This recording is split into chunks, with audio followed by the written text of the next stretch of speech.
Hello friends, நம்ம இன்னைக்கு இதை பற்றி பார்க்க போறோம். இலக்கியா வரப்போற எபிசோட்ல என்ன இன்ட்ரெஸ்டிங்கான சுவாரஸ்யமான விஷயம் நடக்க போகிறாங்க பார்க்க போறோம். வாங்க வீடியோக்குள்ள போயிடலாம். நம்முடைய இலக்கியாவோட கனவை வந்து நிறைவேற்ற விதமா பார்த்தீங்கன்னா 10 லட்ச ரூபாய் செக்கை வந்து எழுதி வீட்டுக்கு வந்து எடுத்துட்டு வராங்க. ஜானு இலக்கியா எங்க இருக்கீங்க, 2 பேரும் வாங்க அப்படின்ற மாதிரி வந்து சொல்றாங்க. என் கையில என்ன இருக்கு பாத்தீங்களா, என் கையில வந்து 10 lakhsக்கான செக் இருக்கு. எதுக்காக கௌதம் இவ்வளோ அப்படின்ற மாதிரி நம்ம ஜானி வந்து கேட்டதுக்கு பாத்தீங்கன்னா, இது வந்து நம்முடைய இலக்கியாவோட கனவை வந்து நம்மளோட கனவை வந்து நினைவாக்க போற நாள். அந்த அனாதையில் ஆரம்பிக்கிறதுக்காக வந்து செக்கு தான் இது. அட்வான்ஸ் போயிட்டு அந்த ஓனர் கையில இருந்து கொடுத்துட்டு வர போறோம் அப்படின்ற மாதிரி வந்து சொல்றாங்க. இதெல்லாம் நம்முடைய பைரி வந்து கேட்டு பாத்தீங்கன்னா என்ன சொல்றாங்கன்னா, கௌதம் நீ செய்யறது கொஞ்சம் கூட வந்து சரியில்லை, சம்பாதிக்கிறதெல்லாம் வாரி வாரி ஏற்கிறியா அப்படின்ற மாதிரி வந்து கேட்கறாங்க. அதுக்கு நம்முடைய கௌதம் சார் பார்த்தீங்கன்னா இப்ப இந்த அனாதையில வந்து ஆரம்பிக்கிறதுனால என்ன தப்பு இருக்கு அப்படின்ற மாதிரி வந்து கேட்கறாங்க. இல்ல கௌதம், நான் சொல்றது கேளு, இதெல்லாம் எப்படி உங்களுடைய ஒய்ஃபோட ஐடியாவா தான் இருக்கும். நமக்கு வந்து 10 பைசா ஏழைங்க இருக்காங்களோ அவங்களுக்கு வந்து 10 ரூபாய் வந்து பார்த்தோம்னா கொடுத்தோம், முடிஞ்சு போகுது. நீ எதுக்காக இந்த மாதிரி இதுல இறங்குறாங்க அப்படின்ற மாதிரி வந்து கேட்கறாங்க.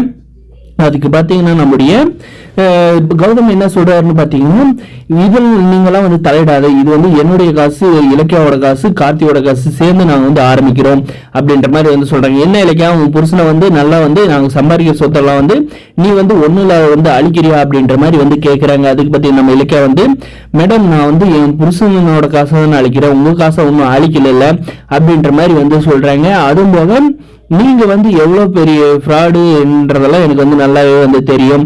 ஒரு நாள் நீங்க வந்து இன்னைக்கு அந்த அனாதையில வந்து ஒரு ஏழைங்களை வந்து நீங்க வந்து இன்னைக்கு வந்து கேவலப்படுத்தி பேசுறீங்க.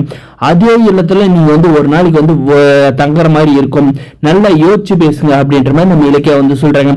சே, அதுக்கெல்லாம் வந்து வாய்ப்பே இல்லை அப்படின்ற மாதிரி வந்து பைரி வந்து சொல்றாங்க. இதுக்கப்புறம் பாத்தீங்கன்னா நம்முடைய இலக்கியாவை கூப்பிட்டு நம்முடைய கௌதம் சார் வந்து கிளம்புறப்ப பாத்தீங்கன்னா கையில இருக்கிற செக்கை வந்து நம்முடைய பைரை வந்து புடுங்கிடுறாங்க. புடுங்கிட்ட பாரு பாத்தீங்கன்னா, இந்த காரியத்தை வந்து நான் நிறைவேற்ற விட மாட்டேன், நீங்க எப்படி வந்து அனாதை இல்லத்தை வந்து ஆரம்பிச்சு தொடங்குறீன்றத நான் பாத்துறேன் அப்படின்ற மாதிரி வந்து சவால் விடுறாங்க. அதுக்கப்புறம் பாத்தீங்கன்னா மரியாதையா வந்து செக்கை வந்து கொடுத்துருங்க அப்படின்ற மாதிரி வந்து நம்முடைய கௌதம் கேட்டதுக்கு பாத்தீங்கன்னா முடியவே முடியாதுன்றாங்க.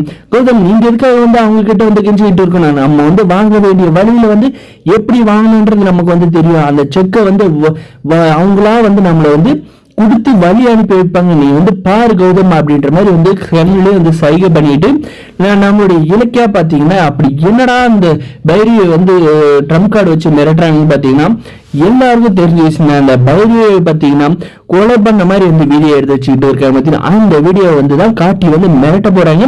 வரப்போற எபிசோட்ல இதுவாக நடக்கும் போது அதுவும் போக பாத்தீங்கன்னா நம்முடைய கௌதம் கார்த்திக் இலக்கியா நினைச்ச மாதிரி பாத்தீங்கன்னா அந்த அனாதாசிரமத்தை வந்து ஓபன் பண்ணி அதை வந்து சிறப்பா வந்து தொடர்ந்து வந்து வைக்கிறாங்க. நம்முடைய மாசில மணிக்கு என்ன ஆச்சு அப்படின்றத நம்ம இலக்கியா வந்து பார்க்க போறாங்க. வரப்போற எபிசோட்ல